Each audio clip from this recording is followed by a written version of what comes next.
So I'm going to take you today from what it is that is expected of you, or you should have done by now if you're entering the college process, why you shouldn't panic if you think you're late to the college process, which is one of the most common things that I hear. We're late, it's too late.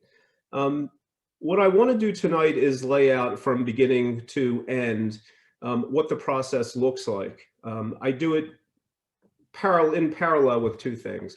One, you're going to hear some things you might be familiar with as far as how the college process is presented to you in high school, how it's been presented to you your whole life, how it's presented to you with respect to what the colleges want you to do in order to get in and to go to college and to pay for college.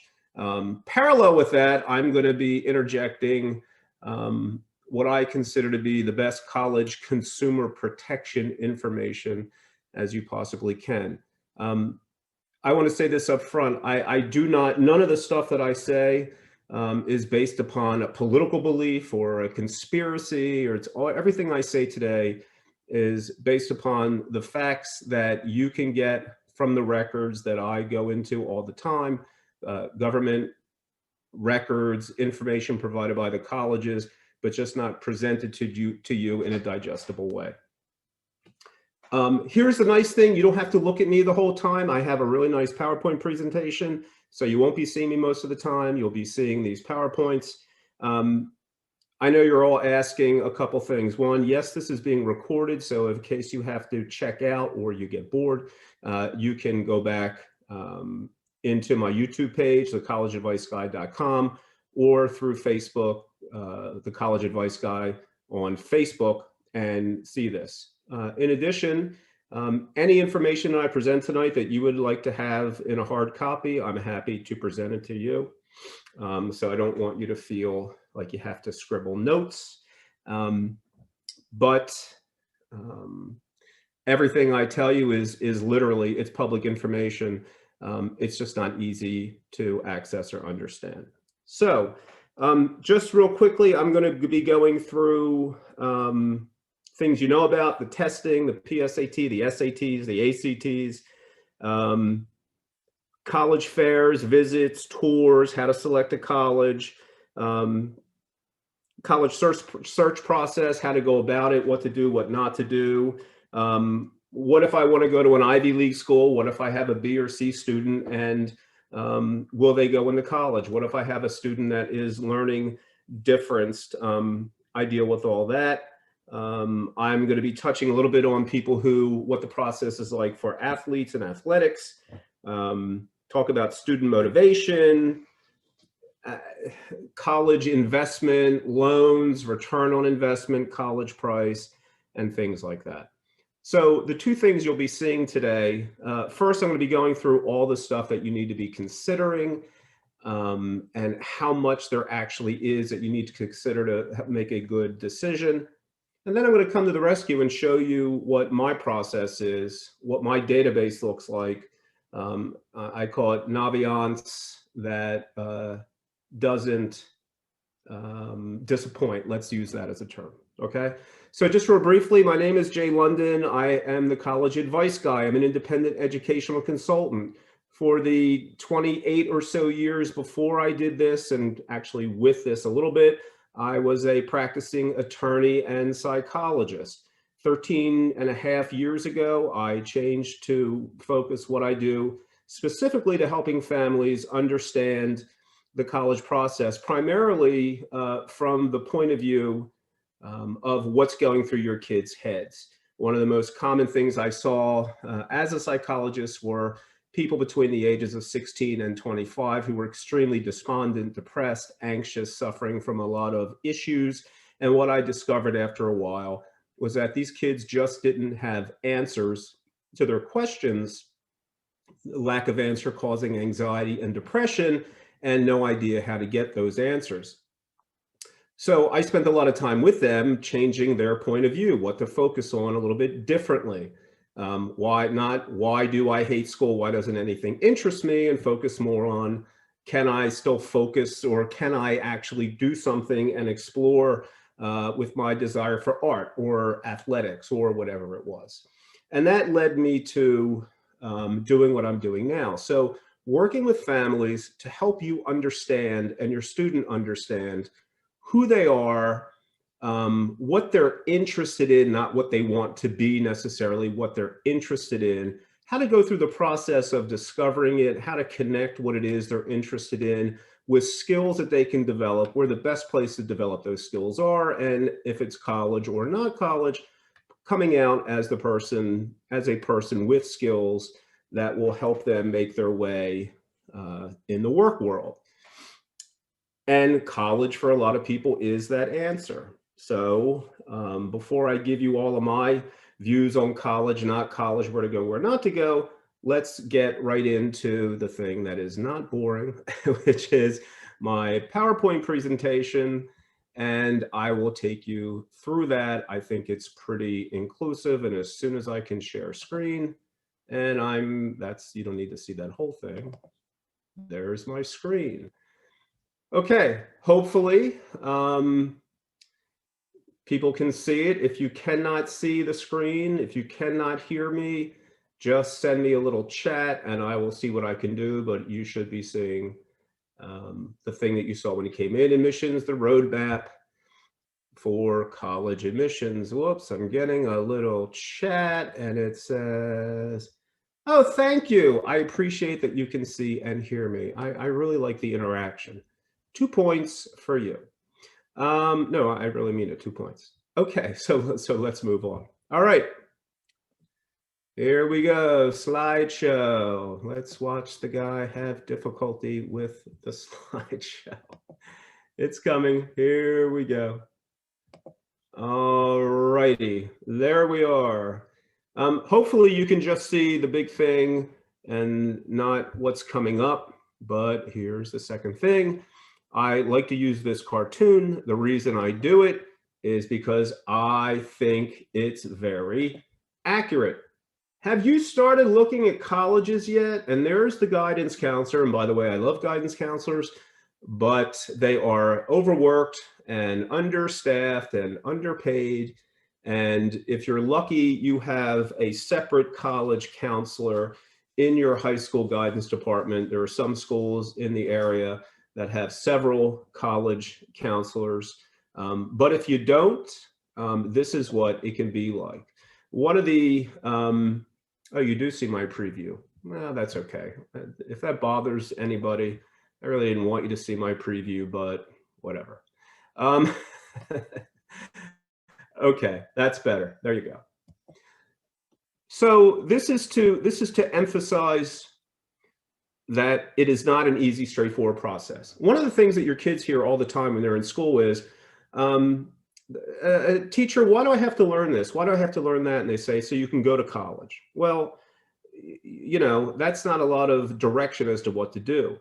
So the whole process of let's get together, let's get colleges in, let's give you a college fair, which you didn't have this year. Let's have a college fair, have you walk around and meet with, I don't know, 200-300 colleges and make the most important decision of your life as a kid. And next thing you know, you have an hour and a half to make that decision. So I want to give you more information. So let's go through here. So I know it says action plan for the junior year. It says fall semester, you should begin the college exploration. Well, you should, sure, at any time, you should be exposed by the junior year. If your child has an idea or you have an idea that they're going to college, it of course is going to be very important that you start looking about or experiencing the process. Usually the first thing that you're aware of with respect to in their junior year with college is taking the PSAT. It says in October, typically it is in October, it will be in October again when COVID is over, but the PSAT is known as the practice SAT. It is important, although hardly ever done, it is important to prepare for the PSAT as if you're taking an SAT, because otherwise you take a PSAT and the kids never do as well as they expect to do. And sometimes that gets set in their mind that, well, I only got a 1050 or a 1080 out of a 1600. I guess I'm not that smart. I can't really go to a good college or the college I want to. So they start losing interest in everything else. I'm not making that up. That's not hyperbole. That's what they tell me. The problem is the PSAT is never told, you're never told the PSAT is not to just take to get an idea of how they'll do and then hope they do better later. Um, the PSAT, the practice SAT, the grade you get without practicing doesn't show anything other than how you'll do in an SAT without practicing. Doesn't matter how much additional subject knowledge they're going to get. If they don't know how to take the test, if they don't know what's expected, they're not going to do as well as they could, and they become dissatisfied. So then it says some to take either the SAT or the ACT in February or March. Now, I promised you I'm going to be telling you what the schools are going to tell you. So it says, and everybody gets all worried and they say, well, the first time we're going to take the SAT is in March. We'll see how the kids do. And then you always have May or June to take it. And then everything will be fine by then. They would have finished their junior year, so they should have been better. And then it is what it is. And from that point forward, we'll just keep on moving. This is not how you affirmatively take care or get prepared for the future. SAT or ACTs, and people ask me this is going to come up. Is it better for my kid to take the ACT or the SAT? Or should they take both? And do some colleges accept one and not the other? And is one better than the other? So here's the answer. They're basically the same test, okay? The SAT and ACT used to be different, very different. The ACT and SAT are not that different. The SAT changed 5 years ago to be more like the ACT because they lost market share to the ACT. So they've changed the test to be more like the ACT as far as the way it reads, and as far as they don't have a science section on the SAT. They do have science readings. They do have charts and graphs. So of course there are differences in it, but essentially they measure the same thing. How well have you prepared to undertake a task that involves subjects that you know, but is presented to you in a different way that you have to teach or learn how to do it effectively in order to satisfy your task? But schools want you to take the SAT and ACT in February, the SAT in March, because that primes the pump, that gets you the kickstart the kids need to say, gee, it's real, we're moving forward, I better get my act together. Here's my advice. The SAT and ACT are offered every month, sometimes both in the same month, sometimes alternating month. So you have an ACT in May, and you just had an ACT. You're going to have an SAT this weekend, and then in June you're going to have an SAT. In July you're going to have an ACT. In August you're going to have an SAT. In September you're going to have an ACT. In October, November, December you're going to have an SAT. So when should you take the test? The kids take the test when they know how they're going to do, when they've had preparation, which you must do. You cannot, if you're going to take the SAT or ACT, which has a major impact on not only where you're going, but how much you're paying for school, you must have your kids prepare. Many people say, well, my kid is taking the SAT prep class in school or the ACT prep class in school. Please know that this is different than having a SAT private instructor who's going to teach them methods, not the subject matter, not how to do math problems or how to read faster. Reading, what I do as an SAT coach, as an SAT tutor, I break down the test. I explain the test. I let them know that the test is basically two things. The test is all vocabulary and all Simon Says. The reading comprehension, Simon Says. You must do exactly what the question asks. You have to read every question. You have to read every answer. There are specific ways they write their answers, the wrong and the right answers. You have to know how to do that. What they learn in school is different. What they do in school is they get an understanding of the layout, they go through the test, they practice more of the test, and they feel better that they're learning things. The fact is, when they're in school, they're watching teachers do problems or doing problems all along with them. They're not learning anything that's really going to help them. So all colleges accept ACTs and SATs. There's no difference. Yes, a lot of colleges now are test optional because of COVID, and there's 1,100 colleges that don't really accept SATs or ACTs. Anyway, they're test optional. You don't need to do it.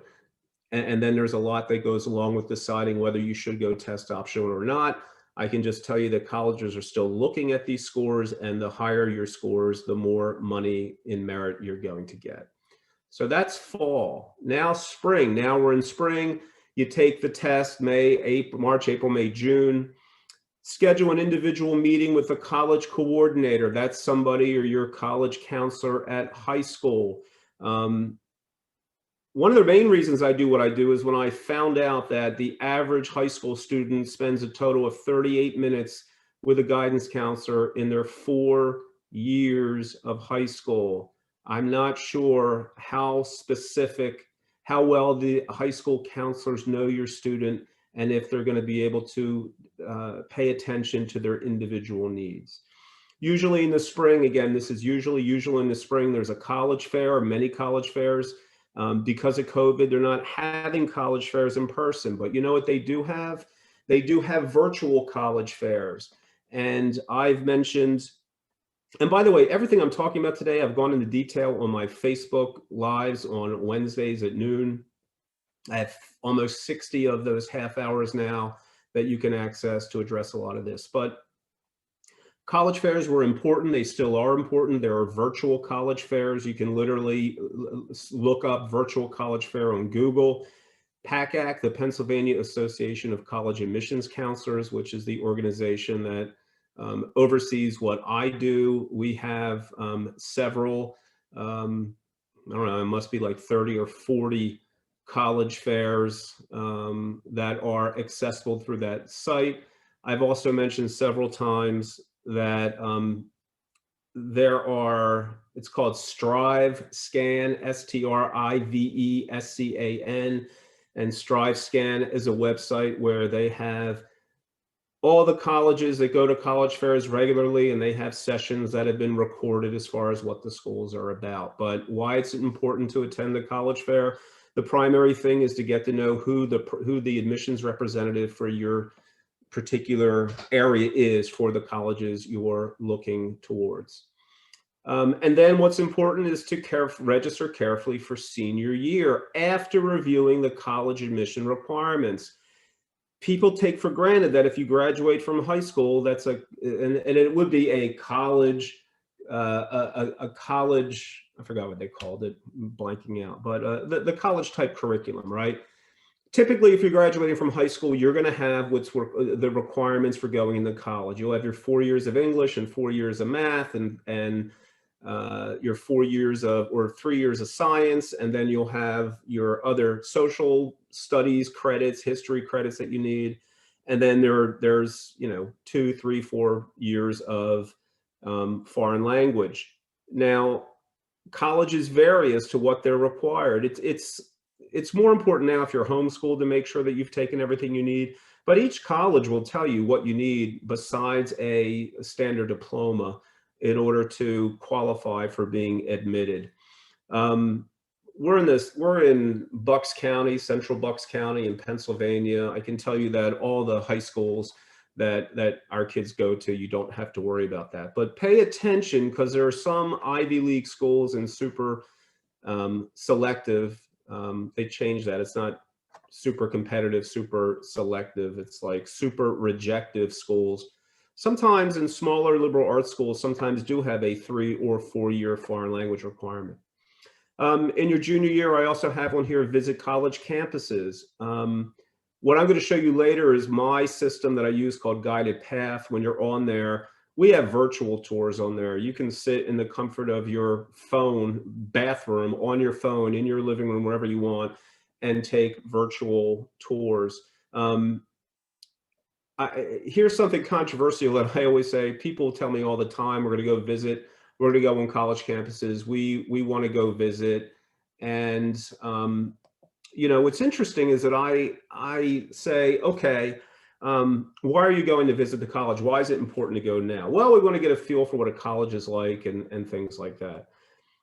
So my recommendation is you don't go and visit a college until you to see if you're going to apply, until you know that the school is right for you, that you've gone through your due diligence, that you've worked through and looked through the website and the handbook and the course catalog and had conversations with people there, and you know everything there is to know about the college, how they teach, what they teach, you know, all the things you can get off of the website, and you separate it between wants and needs. It's important because if you go to a college campus before you know anything about what your kid wants to study, what they want to major in, where they want to be, you know, what's going on in their life, they're going to fall in love with the idea of a college campus, because as soon as they see it, they're going to go, I can live here and my parents won't be here.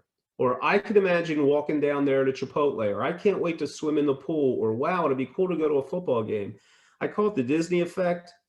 You know, everybody wants to go to Disney World. Everything is marketed as looking great, and you want to go to Disney, and then, you know, you go there and it's a lot of money to go there, but you don't care because that's what you really want. It's going to be amazing. You saw it's going to be amazing, a great experience. And then you go there and it's wonderful and it's beautiful and it's everything you expected, until it takes you 8 hours to go on 2 rides in 100-degree heat and with horrible food that's melting or subpar.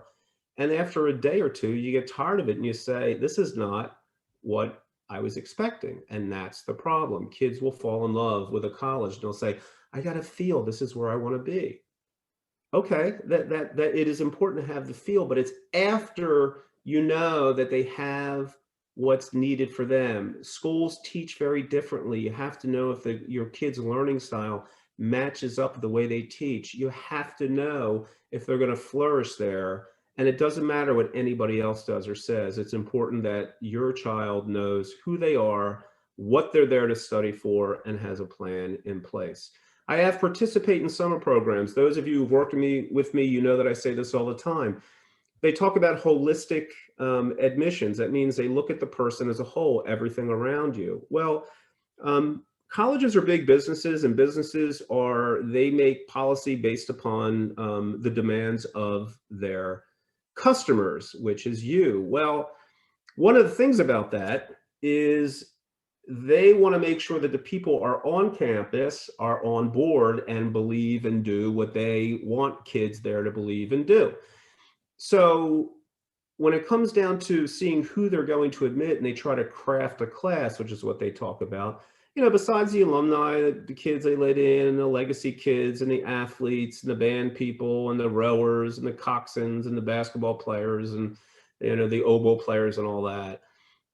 They want diversity of student, not just racial or ethnic or socioeconomic diversity, but they also want people on campus that are going to make a difference. Someone who's going to change the campus. They're going to add a club. They're going to bring a program. They're going to write something in the newspaper. They're going to change. They're going to develop something or create a business out of the school. So they want people who are interesting and are interested in making a difference. And participating in summer programs, by that, I don't mean spending $8,000 to spend 4 weeks on campus somewhere and be exposed to college, believing that it's going to help you get into that college. One, it never does. Two, it's wonderful that your kids are going to get a preview of what college is like, but it's also equally, if not more so, important for them to understand what it is that they like to do and do it deeply. So when I say participate in summer programs in lieu of working, and this is what I mean. It's great for the kids to work. It's great for them to have their own money. But at some point, unless that money is critical to help out in the household, or to pay, you know, help pay the rent, or help, you know, with medical bills or whatever, they need to participate in things and explore who they are as a person. Colleges want people who are actively involved in community service because they want to help and not because they're required to by NHS.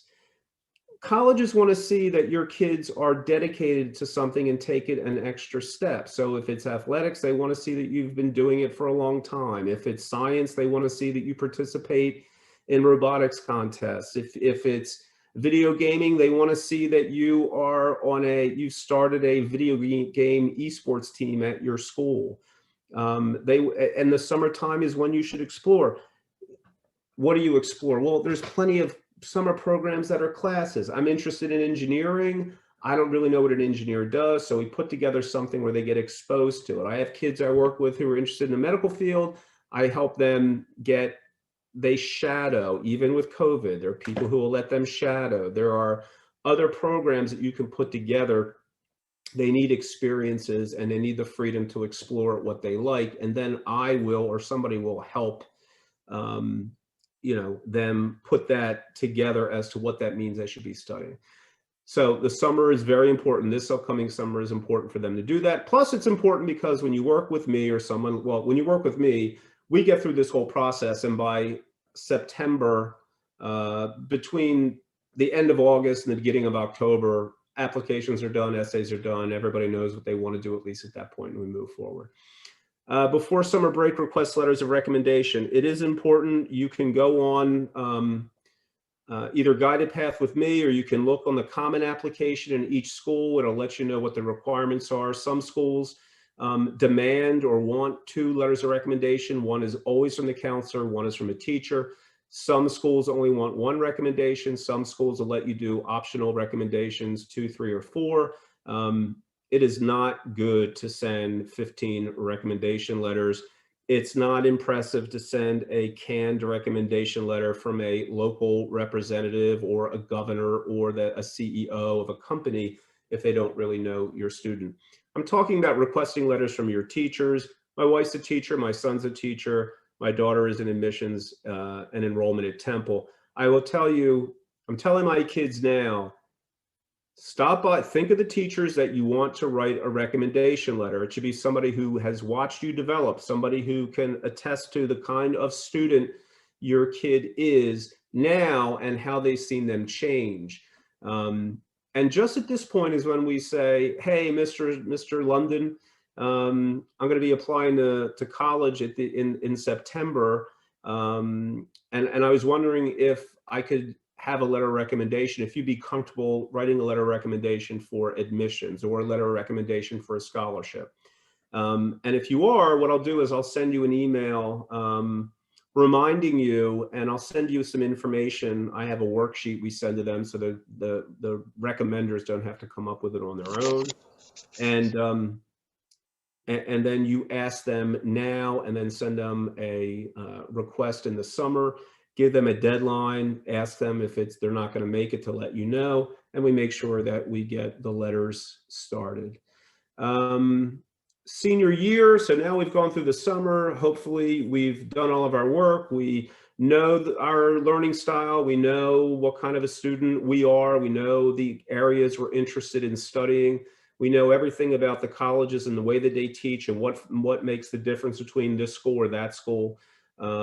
With the programs, we do a very deep dive into it. So then the fall comes up, and once you put your applications in, now you go visit.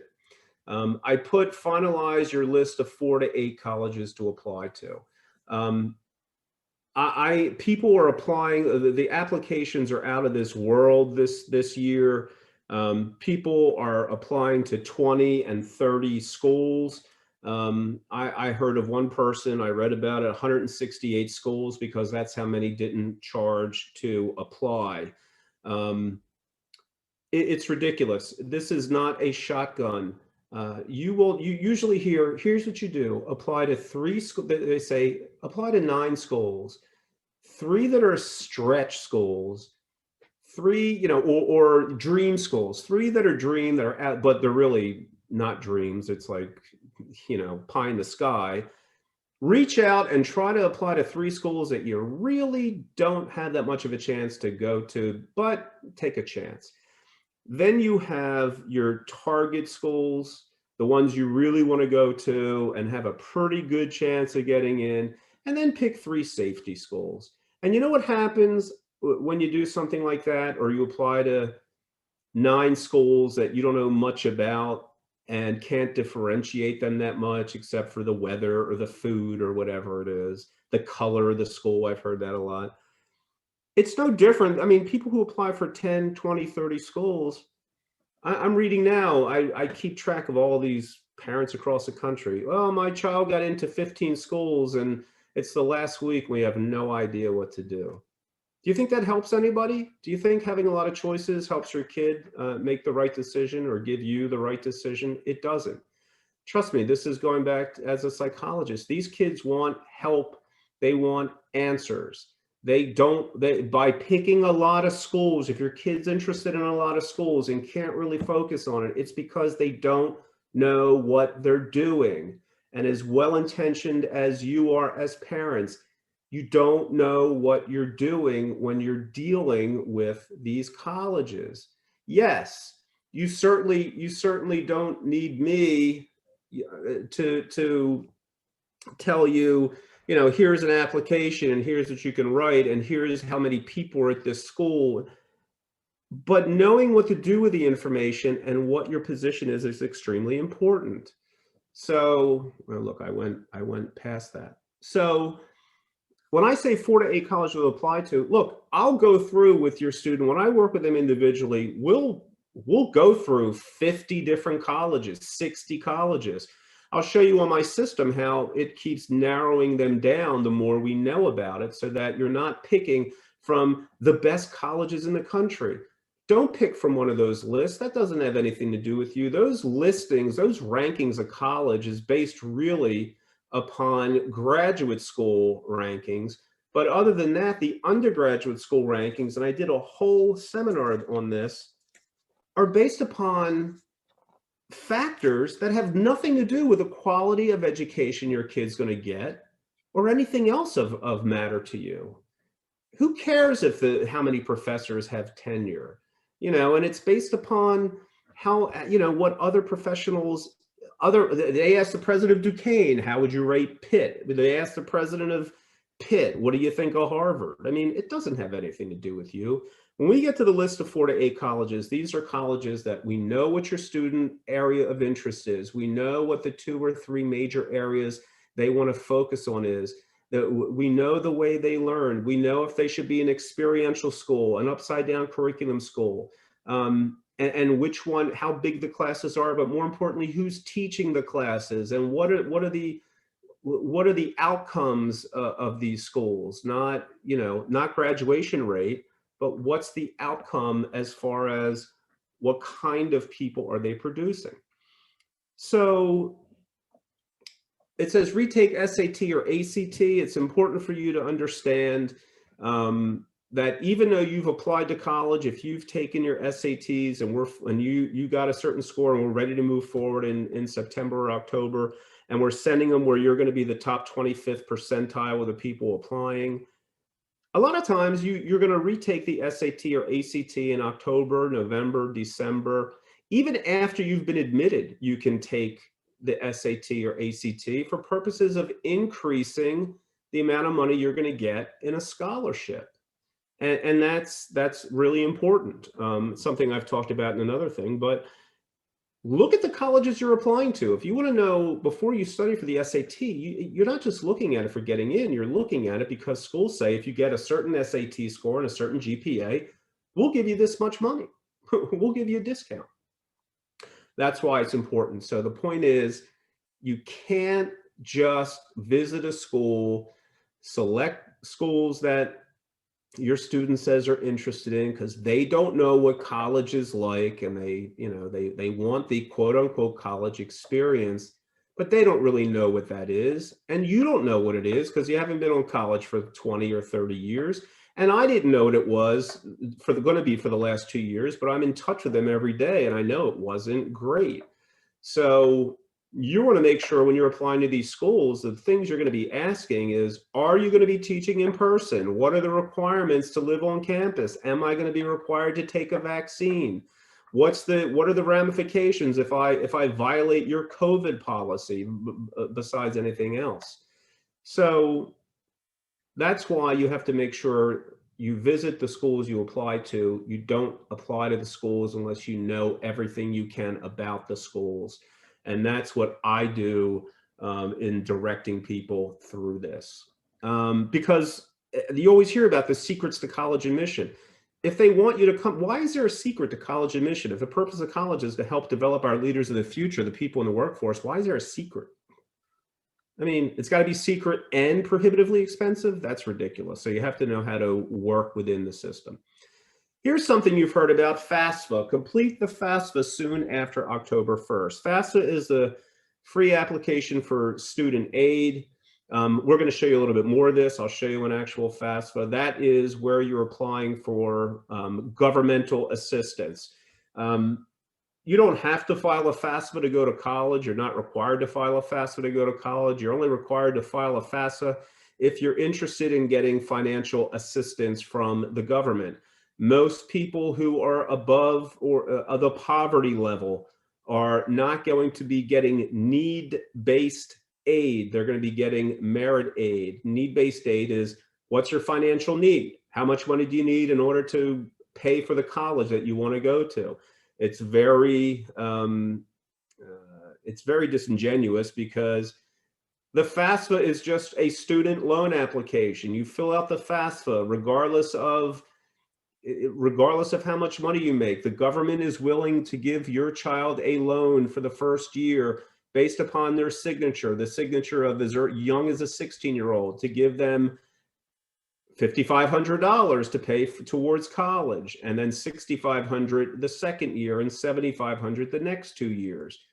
And then when they get to graduate school, they'll lend them more money. And the government is a huge lender. And besides the fact that they let you borrow money for whatever you want to study, and they're talking about student aid relief, I don't understand why the government is charging interest to these students if they really want to help them. But that's what FAFSA is.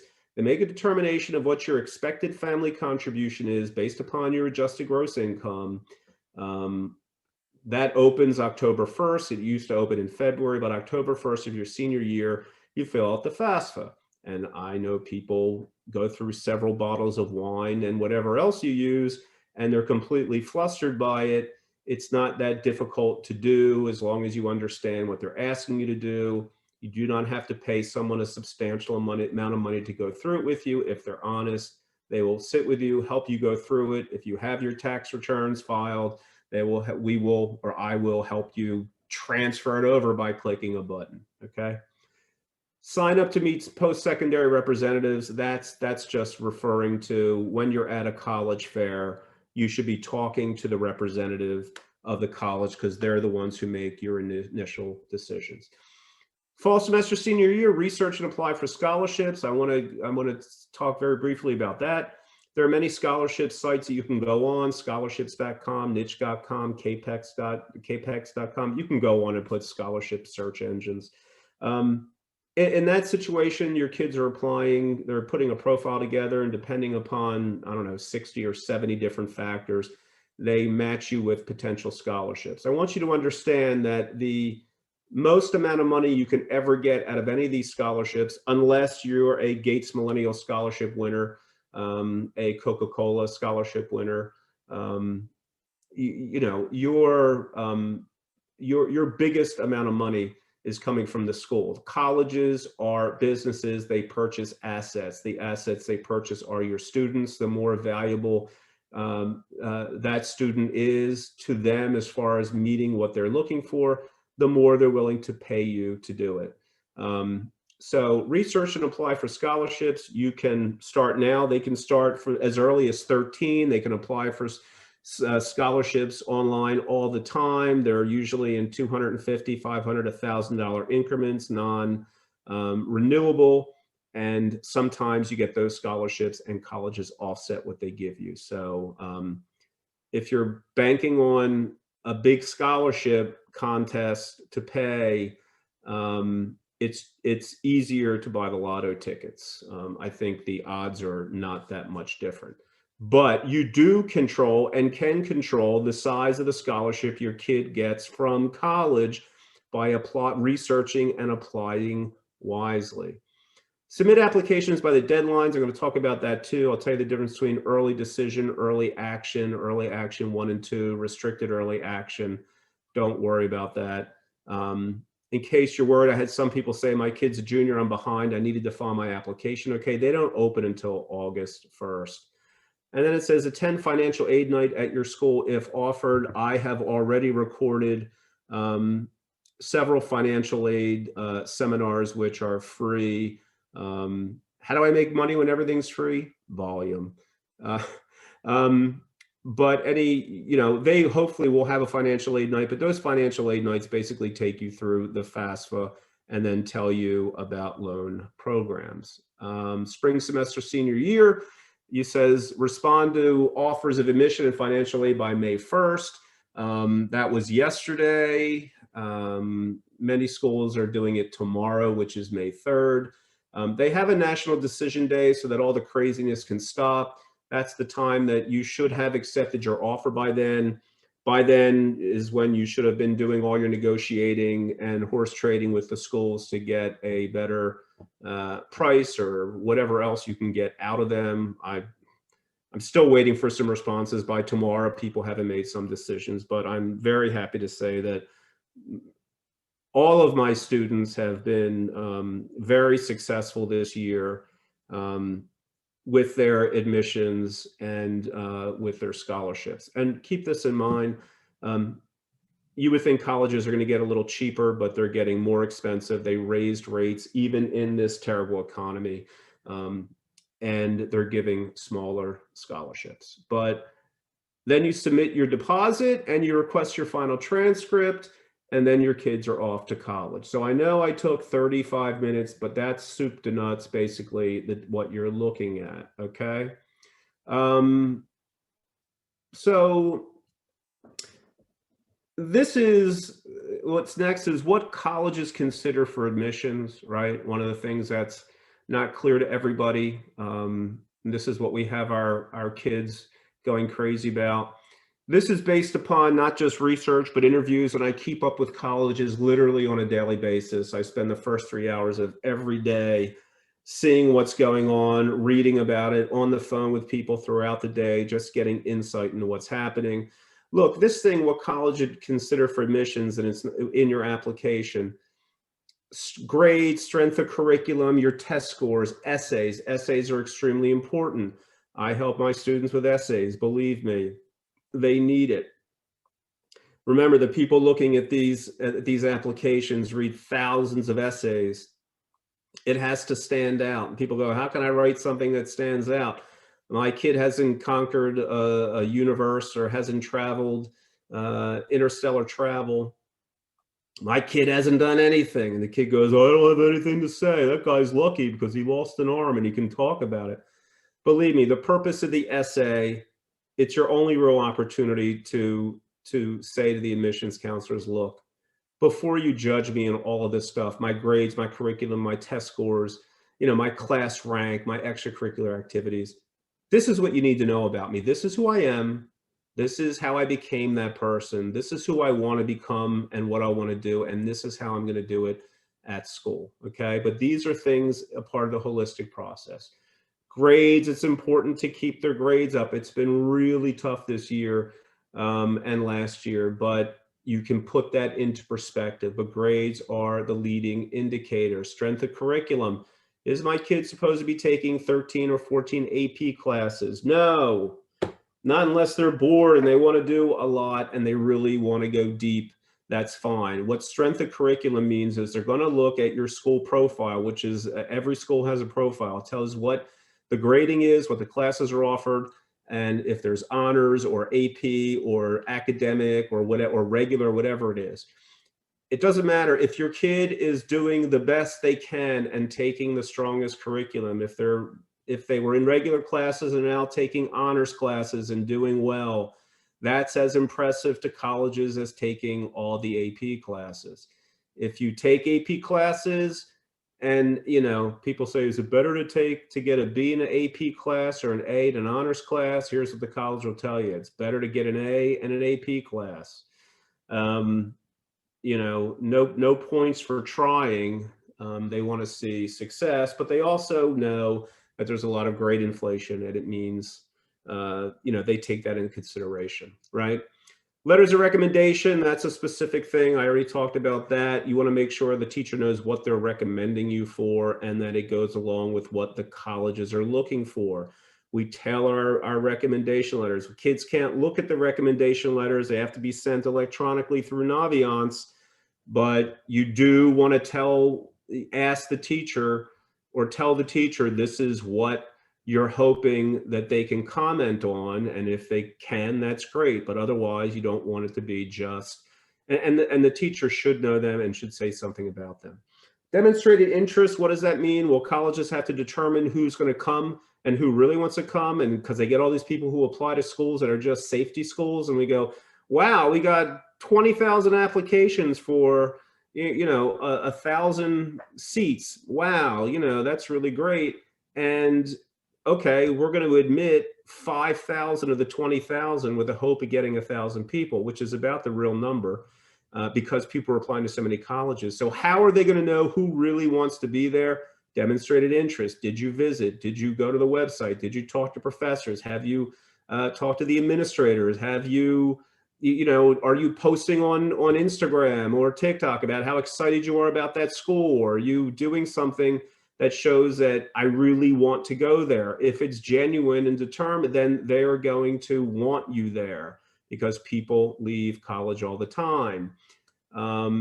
Class rank, here's something I'll say. If your school class ranks, that's great. If it doesn't, that's fine. But if, and know this, if you're applying to a college and class rank is required in order for them to be qualified for a particular scholarship, you better get your school to give your kid his class rank. Otherwise, they're going to cost them a lot of money, in which case we always tell them that we're happy to take them to court. I know kids who've lost full scholarships because before they talk to me or anybody else, the school said, we don't rank in class. Well, okay, then you can pay for them to go to college. The interviews, are they important or not? Interviews are important if you get an opportunity, have an opportunity to get one. Many schools won't take you on, won't go much further unless they offer you an interview. Many times the interviews are with alumni of the school that are local, and we work very carefully with our students to make sure that interview is impactful and they're not just having a cup of coffee and shooting the breeze.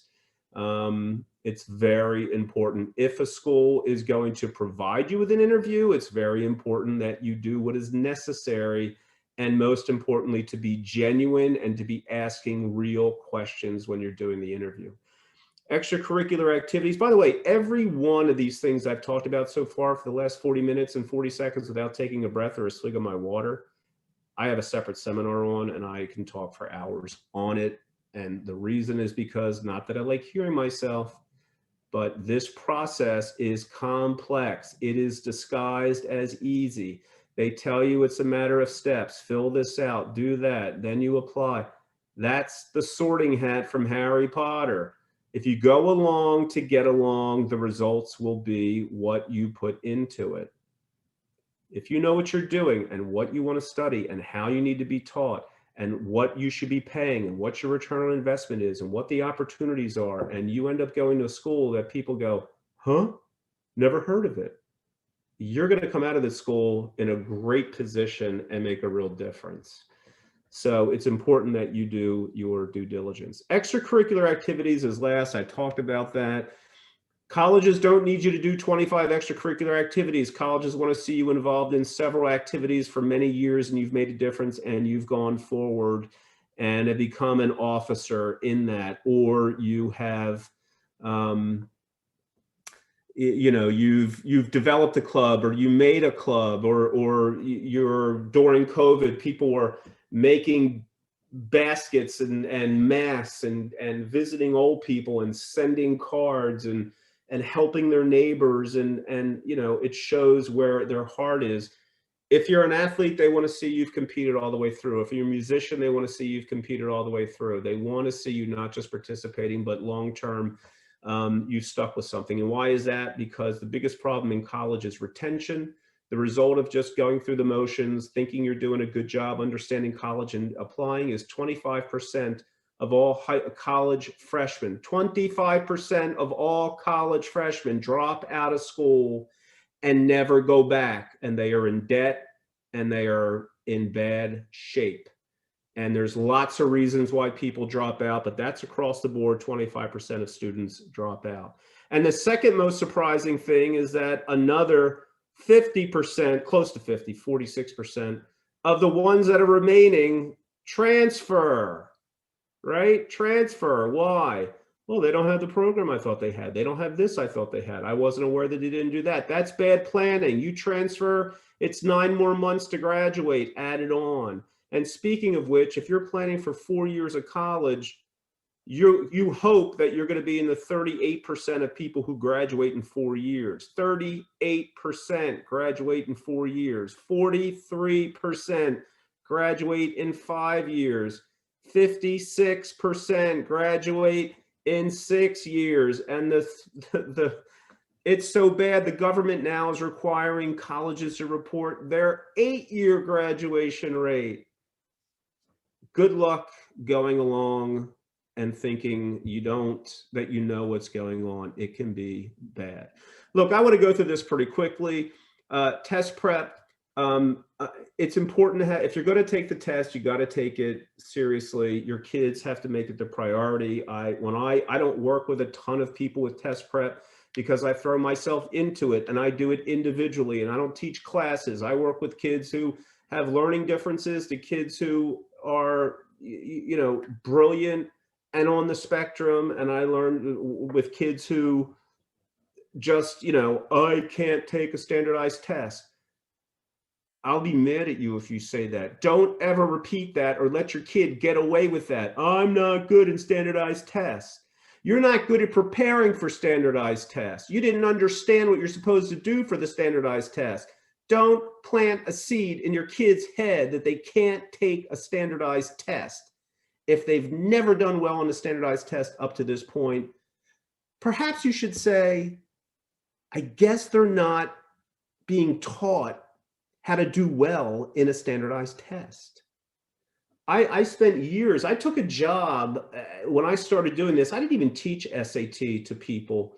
I didn't even keep it as part of what I do or make it part of what I do until I spent several years studying the test. I even took a consulting job with a firm in Iowa that creates tests and test prep materials. I'd go out there once a month. You know what that's like to go to Iowa once a month? I mean, you ever try to get a direct flight to Iowa? Forget it. So I used to drive 19 hours each way because it was less painful to learn what they're doing on these SAT, ACTs. They have psychologists and psychiatrists and marketers and demographers and educators and puzzle makers putting together a test that totally confuses your kid and totally puts them under pressure. The SAT, ACT are very simple tests of very simple concepts written in a very complex way.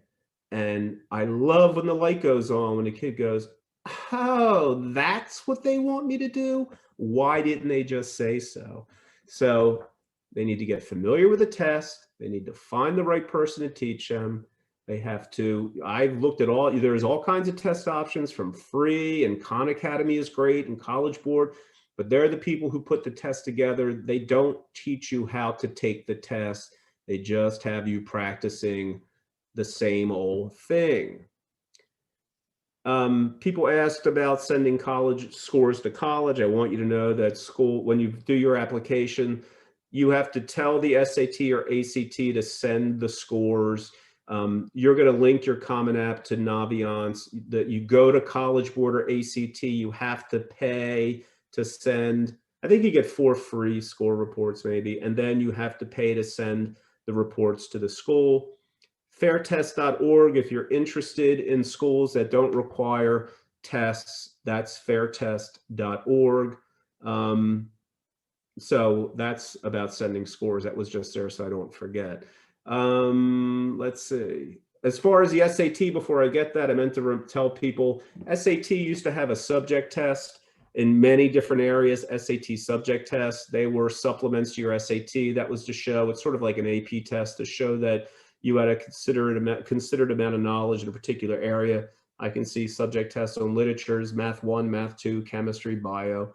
They are no longer being done by SAT, in case that came up. Okay, what am I talking about? Finding yourself. When you start this process, the most important thing is nobody goes to college and finds himself. Nobody goes to college and all of a sudden is like, oh, I know what I want to do now. Not unless they have a plan, okay? Because unless your kid knows what the purpose of college is and how to affirmatively do college, they are going to go to college with the understanding that it's like high school. I study harder, I get good grades. As long as I get good grades on my test and I come out with a good grade and a degree, I'll be fine. That's not how it works. They're going to go in most schools, unless it's an upside down curriculum, experiential, or an entrepreneurial school, they are going to be forced to take elective courses. They'll take a psychology course. Maybe I might want to see what, you don't dabble in engineering, or you dabble in chemistry, or dabble in bio, right? You dig into it. But if you can, all schools want to do is they say, if you get 30 credits in a particular area and you get 90 credits in all this other garbage that we have, or any other, you'll get a degree. We'll give you a bachelor's degree, and then you get out, and boy, oh boy, just like the high school told you, you get a bachelor's degree and you are going to set the world on fire. Unfortunately, the world on fire is not exactly going to be right when you come out with a liberal arts degree that you have no intention of going to graduate school for. You are not going to end up in a good position. I don't care if that's a business degree or a psychology degree, or, oh, unless it's teaching. I mean, that's great, but that's not a specific thing. I mean, not a general thing. If you're a teacher, if you're a nurse, you know, if you go into physical therapy, occupational therapy, things like that, that are termed that you're going to go on, that's fine. But just coming out with a degree is not, they're not giving out jobs because you have a degree. I used to say this until they went out of business, or maybe they're still in business, but Enterprise Rental Car 10 years ago used to say, we're the #1 employer of high school graduates. Now Enterprise Rental Car is, they say, we're the #1 employer of college graduates. And believe it or not, so is Walmart, and so is Chipotle. So you need to do this exploration now. I do career exploration. It's not really career exploration. What I do is I ask the kids and work with the kids to find out what interests them. And we dig down to see what that means as far as their aptitudes are, what they're good at. We find out what it is that keeps their attention. That's when I say, what courses really excite me. We find out why, right? Sometimes a course excites them because the teacher's good, or but it has to be something that stimulates them. Asking, what can I do with a particular major, is a wrong way to look at it as far as, you know, what job will I get? What we do is, you say, I want to be a business major. Well, we break that down. A chemistry major, we break that down. We look at the umbrella. Well, if you're a business major, let's see and explore what that all means. Is it accounting? Is it finance? Is it marketing? Is it you know, industrial organizational psychology? Is it human resources? Is it banking? Right? Is it supply chain logistics? So that's what's important. So we help your kid, I help your kid understand the things that interest them and where that fits, how they can take what they're interested in, what skills they need, right? And that's what happens at first, when they get an understanding that I have to pick what I like to do and how that relates to a job. It's different than that. It's asking them questions and things to consider that they've never done before. What kind of work can I see myself doing? You know, what kind of work can I see myself doing? I literally ask them, they go, well, I want to be a professional video game player. I go, okay, do you want to be a player, or do you want to be the person designing it? Or, since esports is big, do you want to be in marketing? Do you want to be somebody who's an agent that represents the people? Do you want to be a publicist? Do you want to know how to run an arena? Do you want to set up the rigs that do it? You know, what is it? There's a lot. When your kid says, I love video games, don't despair. There's a whole part of the new economy that's that way, and it's really important. So let them explore what it is that they really want to do. The thing that drives parents crazy is, why would I hire you or have my kid talk to you about this when I can do it? They're not going to talk to you. They won't do it.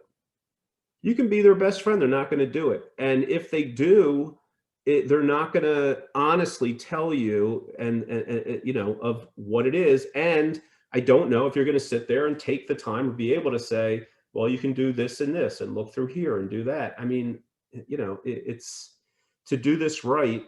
you really have to spend the time doing it. And I have parents that know the numbers and know everything else that they can, and they walk away and go, I said that to him the other day. He turned his nose up at me. And I go, well, unfortunately, that's what's going to happen. Do you want to get results, or do you want to take pride in being the one to say it? I mean, I'm sorry if I have to be your conduit. I do work hand in hand with you to help get there. But listen, you're outnumbered.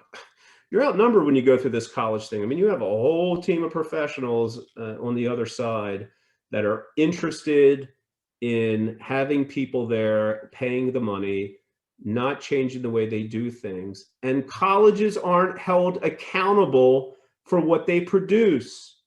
Do you know any other business where you're not held accountable for what you have to produce? You're going to pay a ton of money, and they're going to go to college, and whether they come out and are able to do the job or able to get a job or even can put two sentences together does not impact the college, because there's plenty of people who want to go.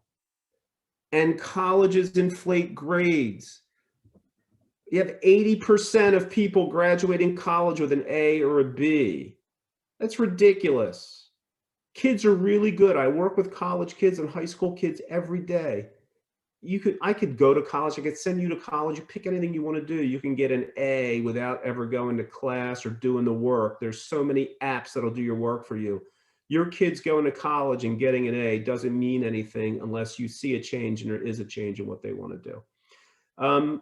But with this and finding yourself and what you can do, I recommend starting with the Occupational Outlook Handbook, bls.gov. Go on there, Bureau of Labor and Statistics, under publications, it says Occupational Outlook Handbook. If your kid's interested in anything, you type that in, and it'll show you what you have to do to become it, where you can get a degree, how much money you can make doing it, where the jobs are, what states you should be in, et cetera. That's just all part of the exploration. I'm going to try to move quicker. Finding your best fit college. When you hear about best fit, you have knowledge about yourself and knowledge about the college. You have to have a complete knowledge of both to see where they meld. Fit isn't, do I feel good here? That's part of it. That's part of the knowledge about yourself. But you have to know that they have to know themselves, and you have to know about college. And it says knowledge, not rumors, not publicity, not what the colleges tell you or send you in those little handouts, but real digging down into it. Look at how carefully you research buying a car. Look how carefully you research buying an air fryer. Look how carefully you research buying your house. If you were making a $200,000 investment in something, in a quote unquote business, and they said, we can't guarantee any results, we can't guarantee anything other than after 4 years, if you stay in this business for 4 years, we'll certify that you were in this business for 4 years and could run this business for 4 years. I mean, you have to know what you need and what you want and what you're willing to pay for in order to get it. Here we go. What is fit? Academic fit, social fit, financial fit. When it says fit happens over time and requires effort on the part of the student, I don't mean when they're suffering in school and fit happens over time. When I say fit happens over time, I mean you need to take this time to figure all of this out. You'll grow socially into a certain type of person.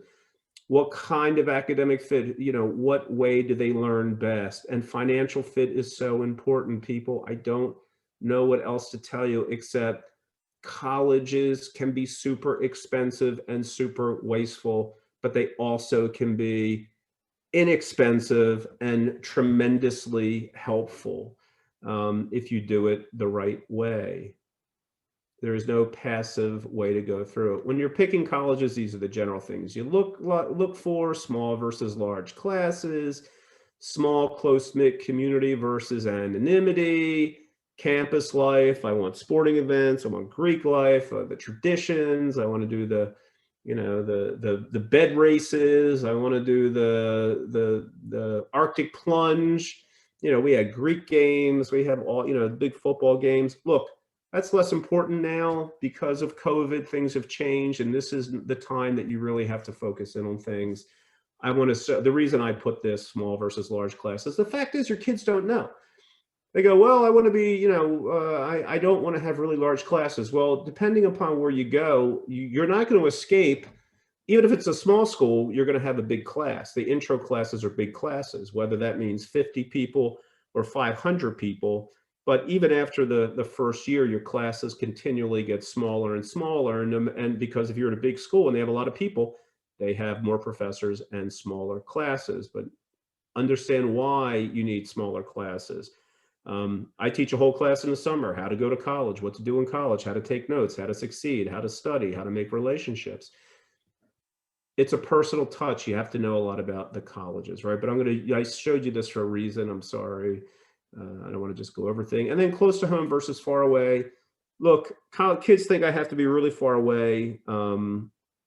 So far away that, they go, oh, the schools have study abroad. Every college has study abroad, okay?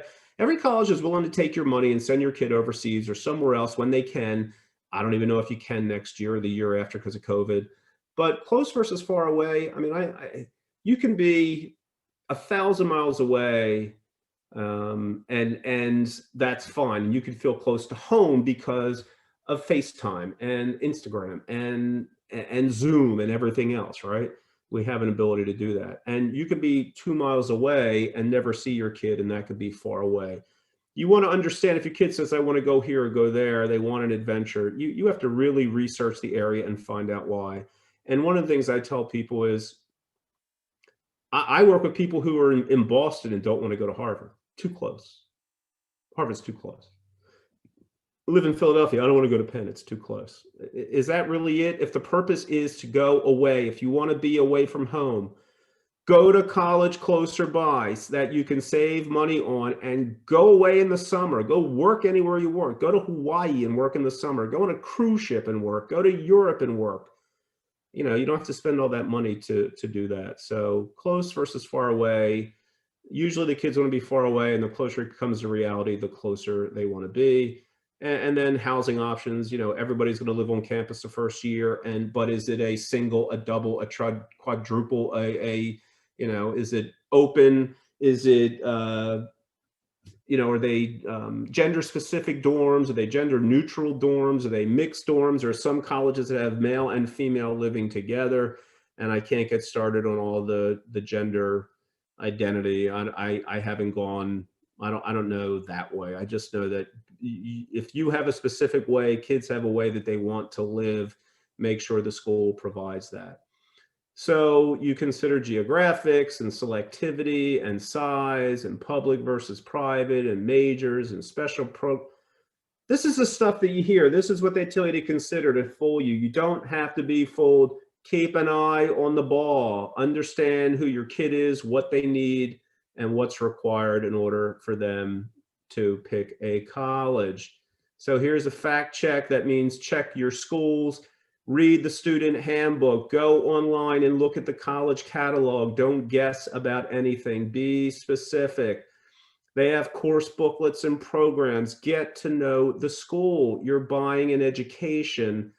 If you're interested in social media marketing and your kid goes, well, I'll just go to school and I'll do marketing. Well, you better check to see that they have specific social media marketing classes. And are they taught in the College of Business? Are they taught in communications? Is it taught, or is it only taught in the art school? You have to know those things. A course guide for majors, when you go online and you take a look at, whenever you look, let's say you're looking at the biology program or the business program or at a particular college, you go on and you put in 4-year sample curriculum, and it'll show you the course choices, and have your kid go through to see if they picture themselves learning that stuff. And check the potential for graduating in 4 years. All colleges keep statistics. It'll tell you, not surprisingly, Penn is like 93%. Penn State is probably 70 some percent. And then other schools are lower and lower, depending upon the makeup of the student body. And there's a lot of reasons people leave college. Freshman retention rate is huge. I told you 25% of all freshmen leave. When a freshman leaves, that throws colleges into a tizzy and they make more of an effort to keep the students there. But there's a lot of reasons they drop out, but it's mostly financial, medical, and lack of planning. Financial is number one. And on-time registration for required courses. When your kids are admitted, please make sure they learn how to read their email every day. You will start getting notices about registration, and on-time registration for required courses is this. Your kids better know once they're there what they're doing, because if they miss a class that they need and they're out of order, they might have to wait a year to get that class. But you know what I do? When you call me, we get them that class they need, or we transfer. Internet resources, I'll send this to you. Don't go crazy, but this is just one of probably 1,000 internet resources. Fair Test is one I told you about. Eligibilitycenter.org is good for the NCAA. CTCL is colleges that change lives, and commonapp.org, and I'm going to show you the Common App in a minute. Visit campuses, we talked about visiting campuses. Visit schools you've determined are a fit, and then there's official visit. Now, when you go visit schools, do yourself a favor, you and your student do separate things. Those information sessions are a snooze fest for the kids. So you sit through it and let them wander around and then get back together for the tour. And before you take the tour, if you're working with me, we've contacted people and professors and students there that you can get a personal, if you don't know anybody, I can help get you a personal visit to get some real answers done, okay? All right, so there's a lot of information. Hopefully you don't have a headache. This is the Common application. It opens in August. You go to commonapp.org. This is what it says. This is what it looks like. You have to sign up with your email and a password. And then from there, you can apply to the schools.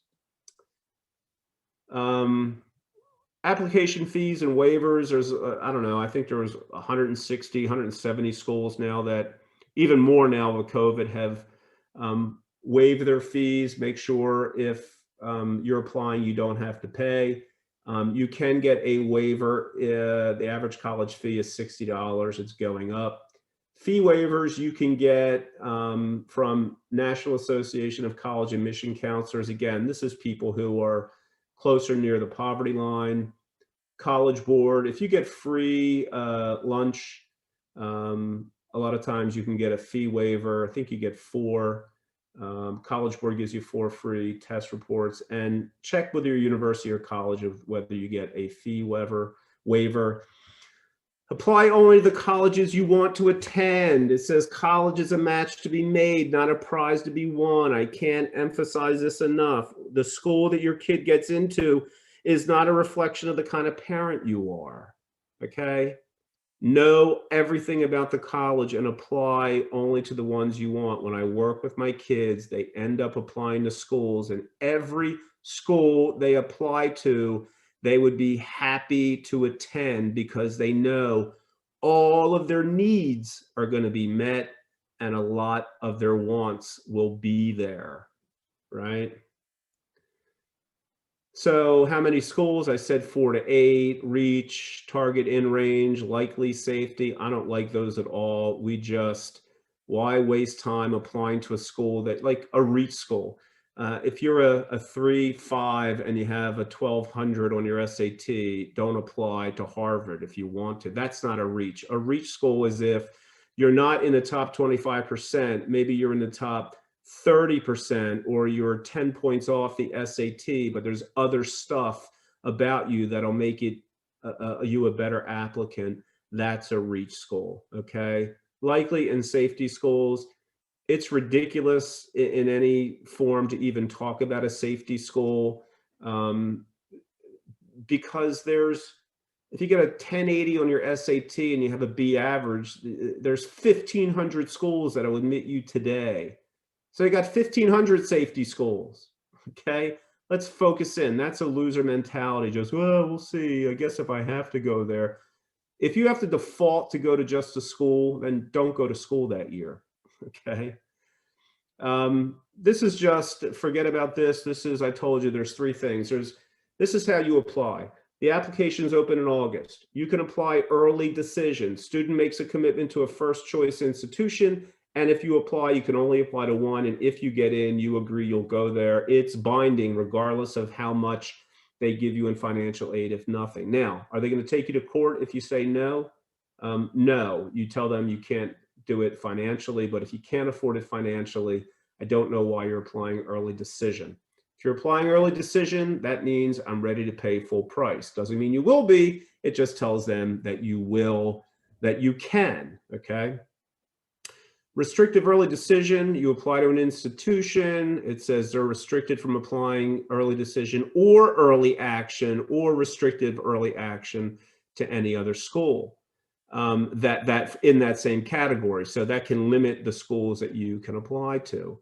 Early action just means if the regular deadline is, February 1st, they say early action if you apply by a certain date, November 15th, November 1st, November 15th, November 30th.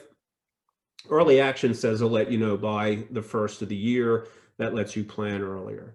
Rolling admission is an institution that will go through the applications as they come in.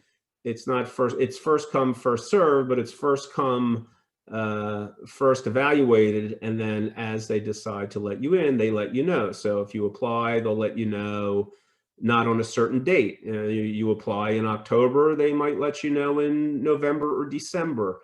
And then more decisions come out in January and more in February. They roll out in bunches. That just, some schools like the Ivies, they make you wait until the 15th of April and then you have 2 weeks to decide. And then regular decision is you can apply. Most of regular decisions are, except for the California schools, which are in October. You can apply. Most schools, your regular decision starts January 1, but you can keep applying to other schools, and that's something you keep on top of. You're never going to run out of options. Pick the administration's brain just means when you go to school, when you go on a visit, you're going to ask about the professors and the reputation, accessibility. You're really going to look at that on like Rate My Professor online, but you want to get a sense of the administration. I could tell you off the top of my head, the administrations that really care and will take good care of your student and the ones who could care less. Who teaches the most courses? If you're paying a substantial amount of money because a school has a great reputation and they have Nobel Prize winners, you can almost bet dollars to donuts, whatever that means, that they're not going to be teaching your first or second year student. You're paying a lot of money for a graduate student to teach your kids. It makes a huge difference. Is it a competitive learning environment? And does your kid do well in that situation? Kids always say, and parents always say, I don't want them to go to that particular college because the kids aren't smart. Who cares how smart the kids are at that school? Who cares? The professors are the ones who are teaching you. You got to worry if the professors are smart, and I can almost guarantee the professors are smarter than your kids. So best education would be to go somewhere where there's no competition. You have a great mentor in all of your classes and they teach you everything and bring you along and put you into the field. Forget your competition. It's not competition. It's your kid doing the best and bringing the best out of themselves. And then you can visit a department to see. I always say before you make a decision, if you're going on a visit, see somebody in the department, ask a business professor, a finance professor, a psychologist, somebody in the nursing program, engage in a conversation. It can be very helpful to everyone. Research opportunities for freshmen. If you're going to a large Carnegie classification research institution, a university, they do a lot of research. All colleges do research. You want to know whether a freshman can do research. That means assisting a professor along with graduate assistants, and it's a great way to get on the job training. I don't have to tell you about prices. Prices are through the roof. There's college tuition versus US house prices. I know with the current market, this red line has to move up probably, I don't know, $100,050 or $100,000. But from 2010, this is still gone up. It's going up 3% every year based upon nothing. College costs, this is just showing you that colleges are so expensive because there's too many administrators. That's not for today. A big thing is the price right? I have several separate webinars on this, but I'm just going to tell you something that I want you to take to heart. There is zero, nothing, nada, absolutely no correlation or causation or connection between how much an education costs and how good that education is.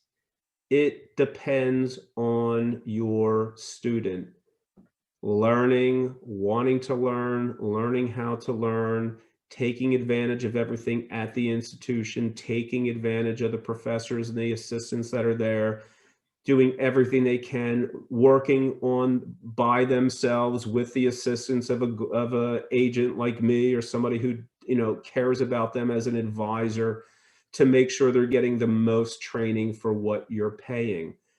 Academic advisors at college are not going to help your kids take the right courses that are going to help them to succeed. They're going to point them in the direction of taking the courses that are next on the list to give them a degree.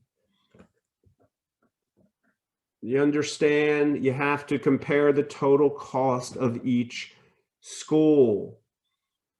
This drives me crazy, but I understand the pressure you're under. But I'm going to show you, go to payscale.com, I think, or .org, PAYSCALE, and see what the return on investment is for the cost of your college.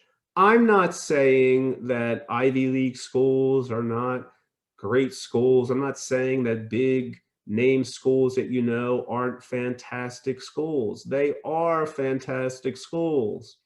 But there are a lot of schools that cost a lot of money that is not going towards your child's education, and debt is ruining people's lives. You have to keep your common sense, compare the cost of the school. You look at the programs, and if these two schools have the same programs and one is $20,000 cheaper, it should not be a hard decision, okay? You have to know what you and your child are going to actually pay. I'm referring to the fact that most schools have tuition discounts, also called merit scholarships. But this is what I'm hearing a lot, especially with COVID and especially with other schools that have been oversubscribed. If you want to come here, you're going to pay to come here. That's just the way it is. And unless you're in a different category where the government has decided to assist people who otherwise are not able to get a degree or had a different upbringing where they're not getting a lot of assistance in the public schools in inner cities or rural areas, and colleges are giving a lot of money with the government to people to help these people raise themselves up, and it's a wonderful thing. But you're paying for it. You are paying for it. The money you're not getting, the more money you're paying in college, the less money you're getting in a scholarship. Is the money you pay is going to fund the scholarships that the other people are getting. And that's a wonderful thing. But know what you're paying for and get what your kid needs, and don't overpay. Meet with financial aid officers means this. Understand, financial aid officers only deal with your FAFSA, your tax returns, and what your need is. They don't do anything regarding scholarships. Don't talk to financial aid if it's about a scholarship. That's the admissions office. Finally, parents need not apply. Students should be the ones to keep in contact with admissions counselors, not parents, when the time comes for a school to make the decision on who gets it's funny to say fat envelope, but the admissions package is going to help them have a better sense of who they're admitting and how well that person fits in as a student. I can't tell you how true that is. Your kid has to have direct conversations and communications with the school. It doesn't mean they're going to go negotiate something big. They should work with someone like me or have assistance in knowing what to ask and to work with these people and then to be able to interpret. Yes, I write letters for people and it gets sent under the kid's name or the parents, I help them write letters. It gets sent under the parents' names, but just thinking you're going to negotiate because you're a big CEO somewhere, it falls upon deaf ears. They aren't admitting you, they're admitting your kid. And then I really want to, I have a lot more I can go into. I mean, I was going to talk about, college myths, the 10 college myths, which are really important. You know what? I went over that. I'll do it quickly. Most college students graduate in 4 years. We told you they don't. Your major determines your future. It does not. It's what you can do determines.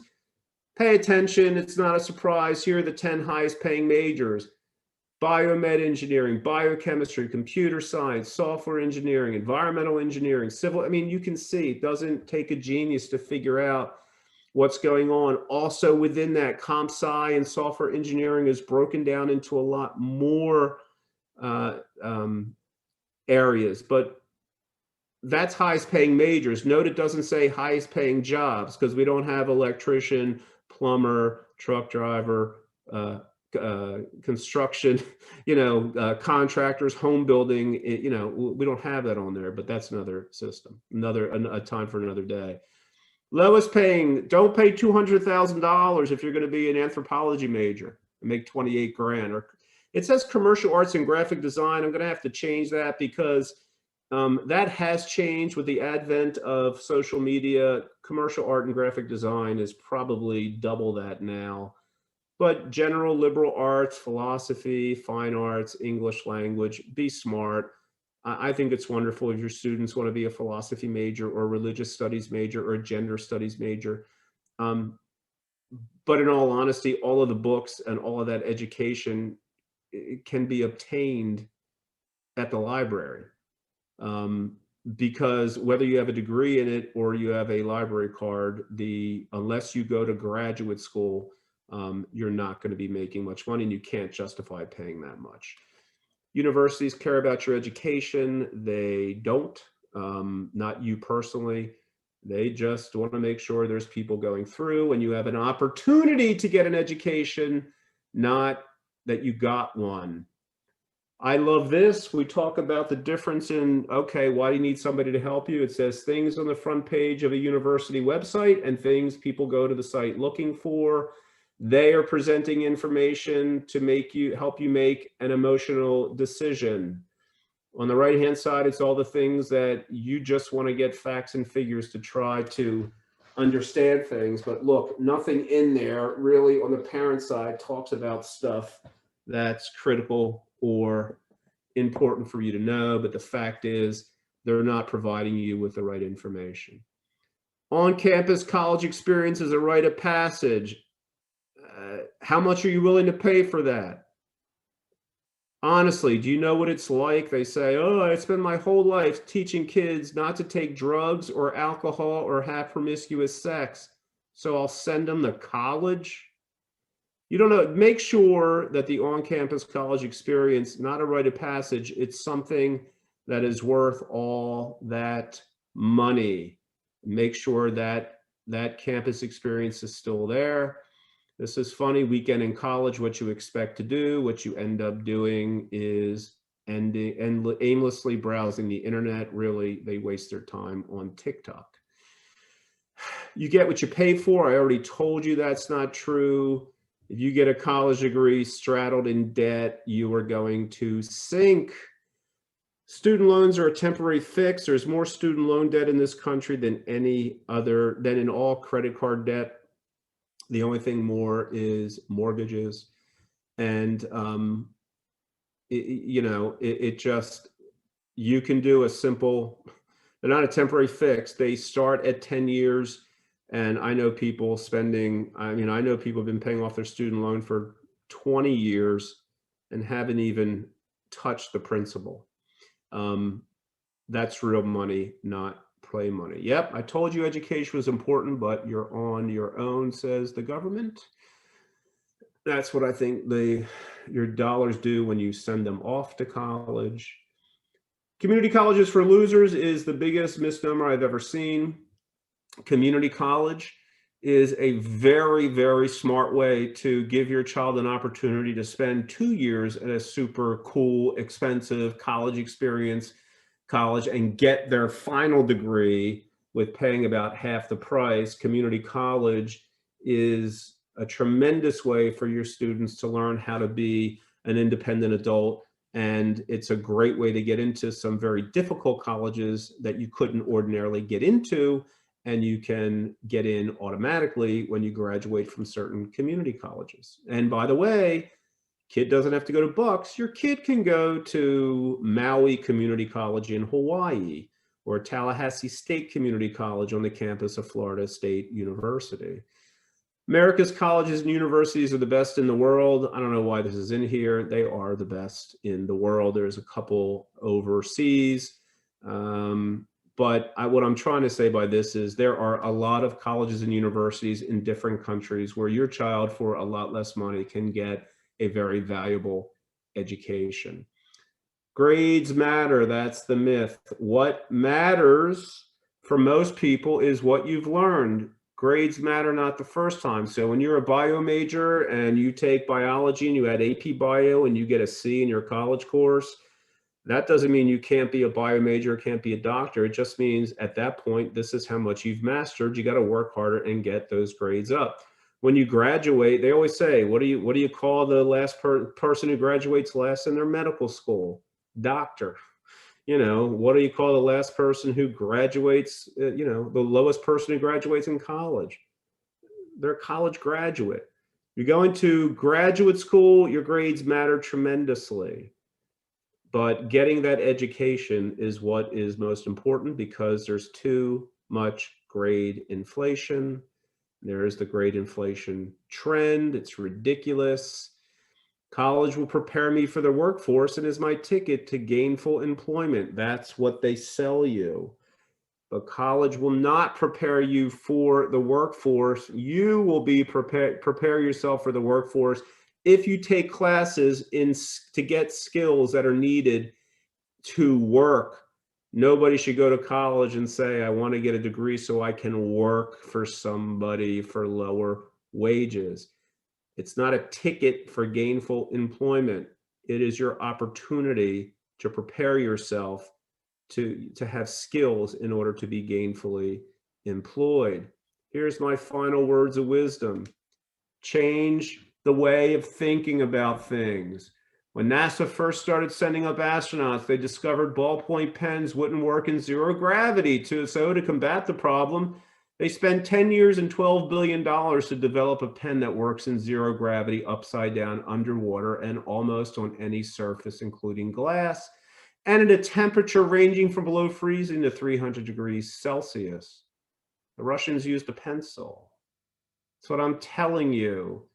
You need a different perspective, very complex process, and I'm here to help you, and I would be honored if you would let me help you.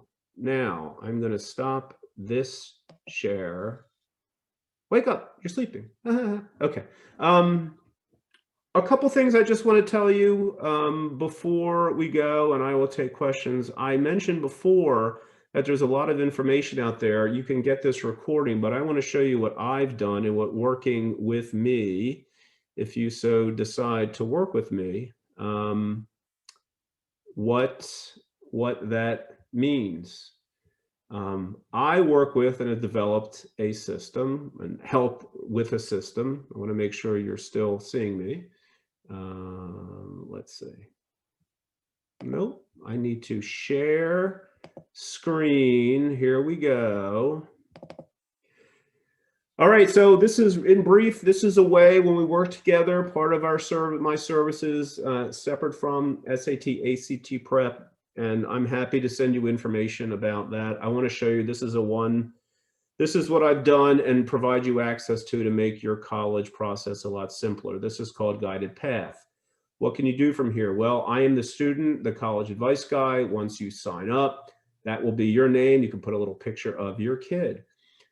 And one thing is, it's a one-stop. If you want to take the ACT or SAT, you can sign up from here. The NCAA eligibility, sign up. You want to fill out your FAFSA, click here. Your applications, these take you right there. And then Teen Life as a source. So we start the process by going through this. I just want to show you, this will take 5 minutes.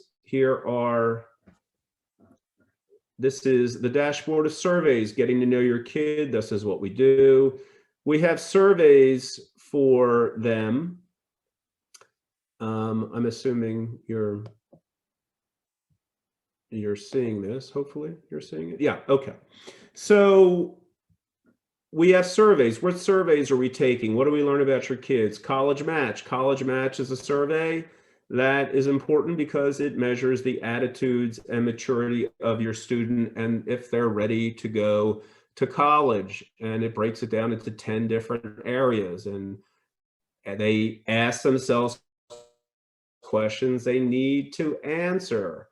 You know, there are 3 things I can do better than other people. There's social issues that I care about. It goes down into 10 sections. And we end up getting a report from it. Of course, I'm having trouble accessing it. Find My Spark is when we do something similar for personality traits. I do learning styles because it's important. Colleges teach people differently that learn in different ways. It's important that the college is teaching your kids the way they like to learn. We have Design a College, where the kid goes in and says, this is, in general, what I'm looking for.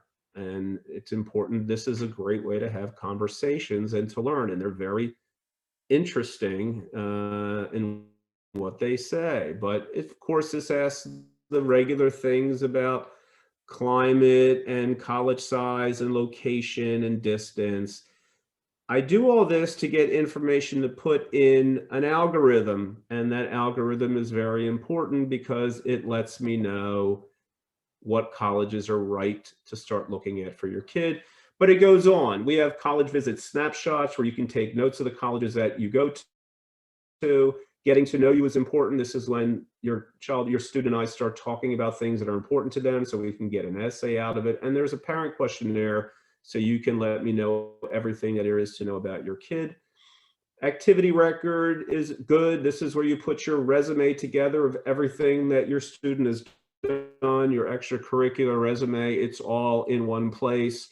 And it's important because it goes into your application. School activities, community service, summer and work activity. And because I know kids don't love doing this stuff, it is drop down. Isn't that great? It makes it easy. Name of activity, description, roles or positions, senior year. And when you're finished this, you have a nice resume of everything that they've done. So hopefully you get the idea that this keeps everything together. Now, then you have your testing and you keep track of your testing. What's good about this? You can register for your test through here. So me as a student, here's my upcoming tests, tells me on the calendar when they're coming up. Taking an AP Chem exam, you click on upcoming tests and you can add as many as you want. You can register through here. See, it says register now. If I wanted to register, I click register now and it takes me to College Board. And as you can see, you can compare your scores. You can schedule your test by date. It shows up, everything is here. There's no guessing. So these are all the available tests that are coming up. SAT tests, the AP exams, and when they are and when they're taking place. You don't have to rely upon your kids telling you. It tells you when the registration is, when late registration is. And then you can export it to PDF or Excel. Well, when you give all that information, here's the great thing. This is the money. This is what I think makes the system so great, is as we're working through and getting to know your student or filling out the surveys, we end up developing lists of colleges.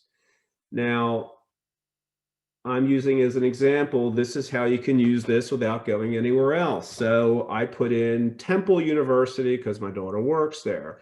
You type in any university here, you put in University of Penn, same there, University of Pennsylvania, and there's all the universities, Stroudsburg, blah, blah, blah. But then University of Pennsylvania is here. You click that. You can either view it or add it to your colleges.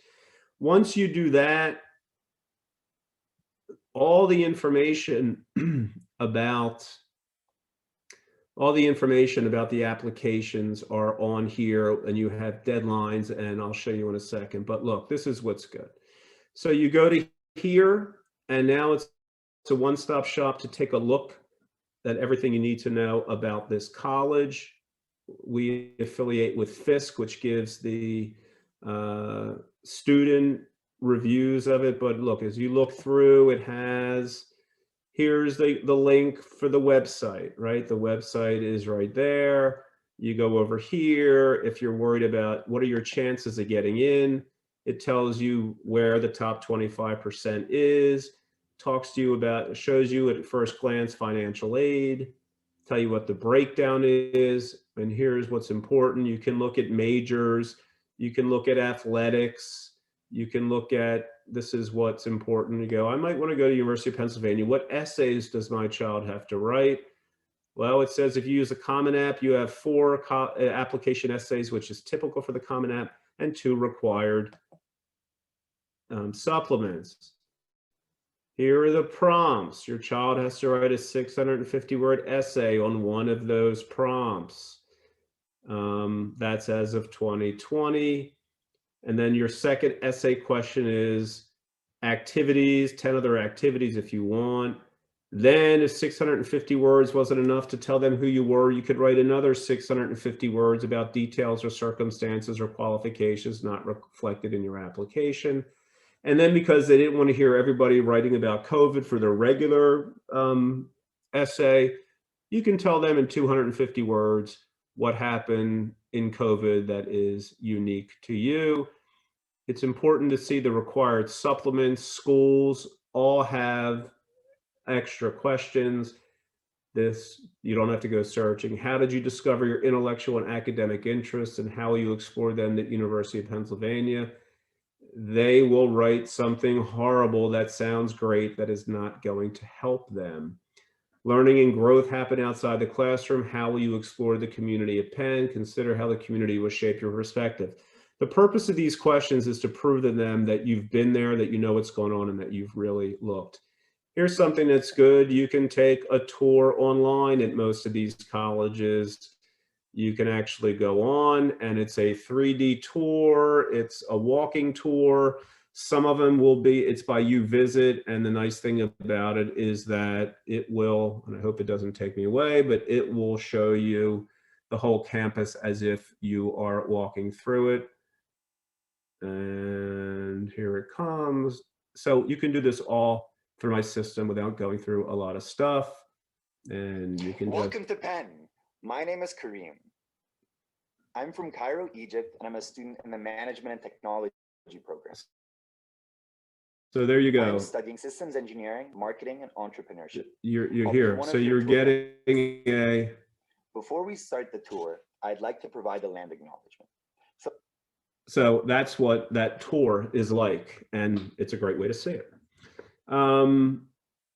But through this as well, just going on to Temple, I want to show you something else. So let's say Temple is one of the schools. It's one of the schools that came up. They have tours. You can keep notes on whether you like the college, what you keep them there. Scholarships, it lists what scholarships they have. It's a start. It's not, it changes all the time, but you can see what it is that they have. You can check the majors to make sure they have it. And if it's bachelor's or master's. So everything you need about the college is here. Now, if you go on to,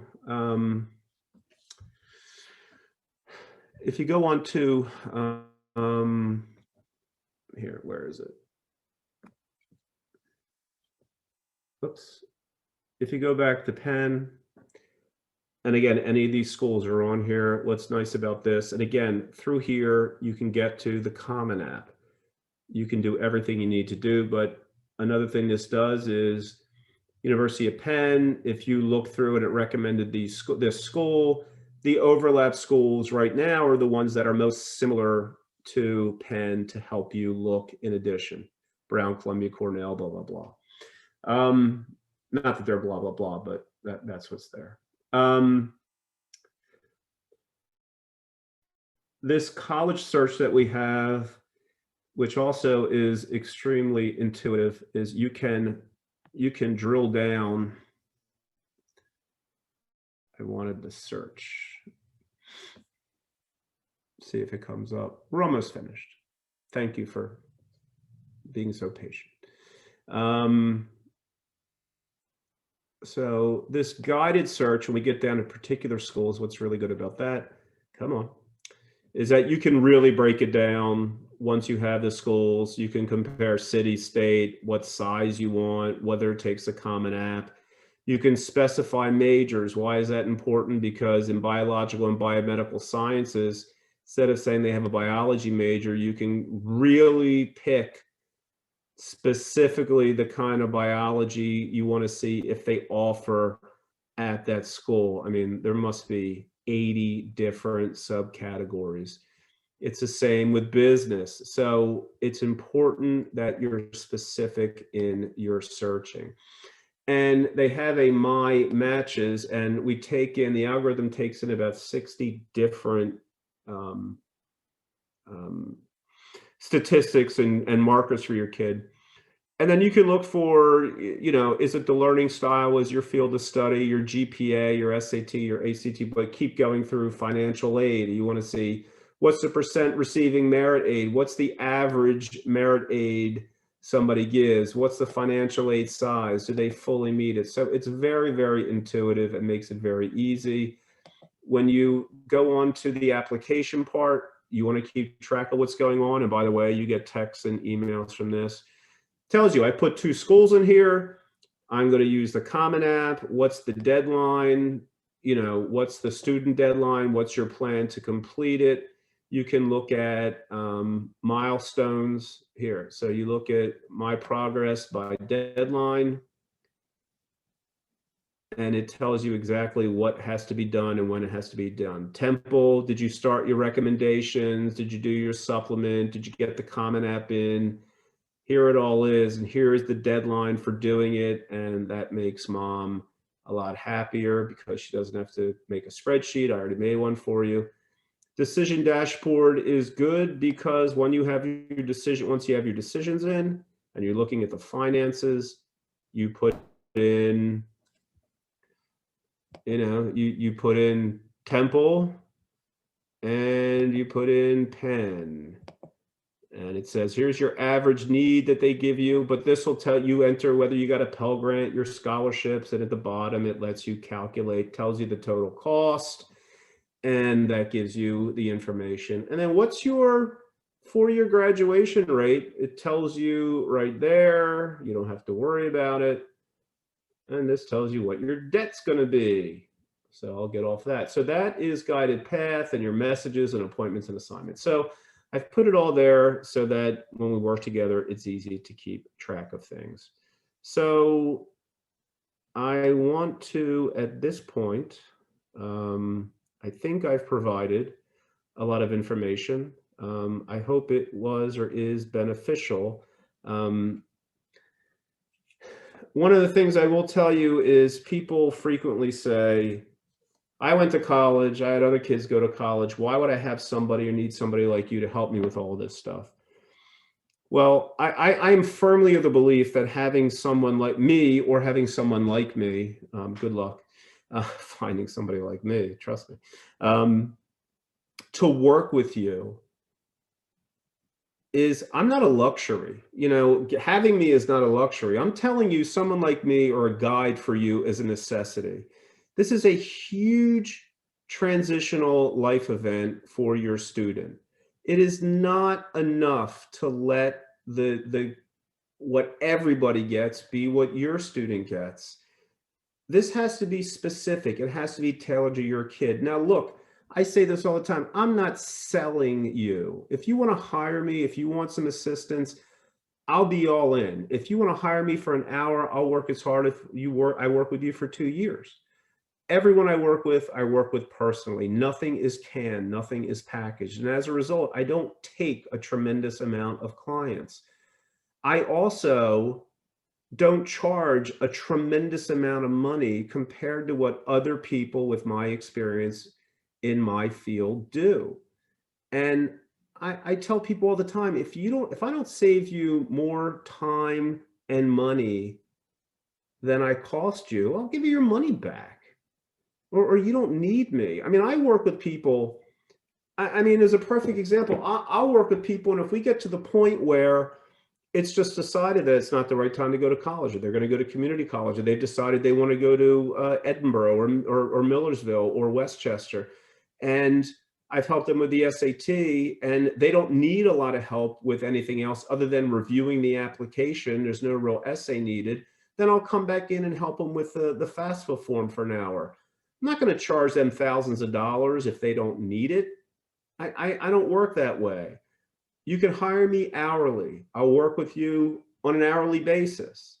But what I've done is I've tried to package things so that I end up giving you get a substantially reduced rate when you work with me in a package, which is basically unlimited to the time from the time we start working until the time the kids are off to college, and then still helping you that whole first year. I'm happy to work with you hourly, and then it will get, to a point where at a certain amount of time, I just go, well, you now hit what it would be for unlimited. So the rest of it is, you paid for it. The rest of it's on me. I don't pre-package things for any other reason other than give you a sense. I am happy to send you information about what I do. The amount of work that we're going to do between now and getting your applications done is a substantial amount of work. I will tell you that it alleviates a lot of stress. I'm not telling you that your child will definitely know what they want to be in 5 years, but they will certainly have a much better understanding of the process and what college is for and what they do and how that relates to what they want to do. And you'll get a lot of practical advice. Because it's costing people dearly. You make the wrong decision, you make an uninformed decision, you do what somebody else do. You listen to what the colleges tell you and the high schools tell you. That's not for your kid. So I provide this information. I hope this has been helpful. I know I talked a lot. I could talk for 18 more months about all this stuff. I am here to help you. I am here to alleviate your stress. I just did this 1 hour thing for 2 hours. When COVID hit, I decided to give out information a half hour at a time. If you want to go back over my 60 half hours, my 30, 35 hours of information, feel free. Feel free. I hope you get a lot out of it. There's still stuff that I can help you with, and I'm learning new stuff every day. I'll just tell you, I save people a lot of heartache. I save people a lot of money. You always get my best efforts. And with that, what I'm going to say is the way you can repay me, obviously besides hiring me, is tell people about me. Tell people to just simply tell people to like and follow my Facebook page. Watch me on Wednesdays at noon, or go to my YouTube channel. Have me when COVID's over, or spot. You want a private Zoom? I mean, get a bunch of friends together, crack some wine and beers open, and sit around and pick my brain if you want. I'll do a free consultation for you. I don't care. I like talking about this stuff, and I want to help you. I don't want you to be lost. I want you to know that, just think about, you buy a house, which is what you're doing now. You're paying $150,000 to $300,000 for your kid for 4 years. If you were buying a house for 300 grand, you would pay your realtor 6%. 18 grand off the top, 18 grand. And all that information is online, right? All that stuff is online. You don't need anybody to show you a house or get involved. The seller is going to have an attorney. It's always good to have an attorney or somebody who knows what they're doing, right? Michael Turkanian, best business attorney out there. He's also on this and a friend of mine. So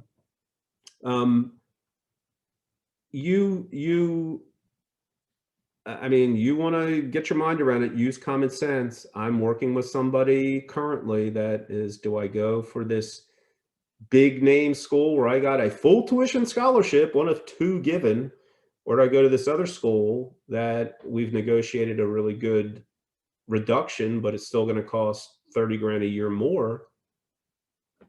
What do we do? Well, this is a tough spot because usually you just go for free. It's for me, but free in some cases isn't the best.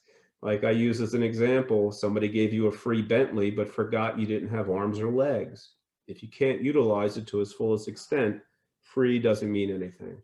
So please like and share my Facebook page. Please have people go to my website. Please have people call me or text me if they have a question or two. I'm happy to do free consultations. I work individually with people. And I really wish you the best. And I'm here at any time. The kids text me at 1 a.m. Don't let them do that. But if you have a kid that's not interested or showing the interest and you want to make sure that there's nothing wrong with them, set up a conversation with me and we'll see what's going on. So, okay, it's 8:59. If you have any questions, I'm happy to answer. I know Mayor of Easttown episode 3 is coming on HBO, but my wife will have to wait. Again, I appreciate it, and I'll wish everyone a good night. I always say, be safe. Remember to socially distance, wear your mask, get your vaccine if you so desire to get it, and most of all, be kind. And with that, I'll say good night. And if anybody, I'll stay on for a few minutes if you want to either ask me or text me a question. And everyone is certainly welcome for all of their thank yous.